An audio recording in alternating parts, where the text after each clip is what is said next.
I am Lady T in for Citizen T. Let's open with the reality, not the myth. Breaking Bad is not a story about chemistry or crime. It's a story about a man who finally understood the system he lived in. Too late to make a decent choice with that understanding. Walter White didn't break bad. He finally realized the economy he spent decades serving had no intention of rewarding him. And instead of building ownership, he built an empire made of risk, fear, and diminishing returns. There's a lesson in that for all of us, especially those who know that labor without ownership is a slow erosion dressed up to look like stability. Here's the one financial principle that matters today. Power comes from what you own, not what you earn. Even Breaking Bad shows it. Walt's salary, his years of expertise, his loyalty, none of that protected him. The moment he stepped away from ownership, he lost leverage, options, and eventually, himself. You don't need to build an empire to learn the point. If your money isn't building something that belongs to you, then it's simply feeding someone else's engine. And we need to acknowledge the constraints openly and without fear. Time is real. Maybe you feel behind. Maybe you spent decades believing wages were enough because everyone told you they were. Maybe life hit you hard.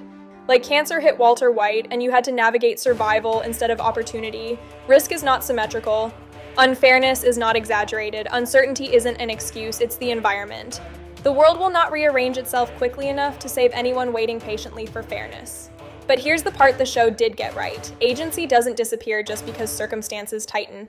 You still control more than the system wants you to notice. You control your financial discipline. Not austerity, just clarity. Where does your money actually go? Who does it enrich? Does it sit idle? Or does it earn something for you? You control what assets you choose to build. The legal, calm, compounding kind that don't require chaos to grow. Income-producing funds. Hard assets that don't evaporate. Vehicles that reward patience instead of adrenaline. Ownership in small but relentless increments. And you control the single skill that changes your trajectory the fastest. The skill that makes you more valuable where you already stand. Walt didn't need a second life. He needed leverage in his first one. A skill that increases your earning power is often more valuable than a raise itself. Competence compounds, knowledge compounds, agency compounds, just like capital.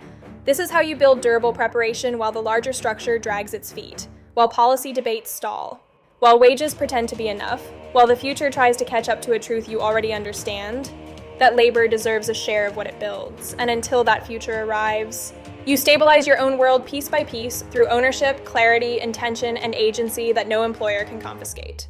If this gave you something real to think about, like and subscribe so these ideas reach others who know the system is broken but haven't found the words for why. I'm Lady T, in for Citizen T. We are Citizen T. Forge the future. OBP is the way.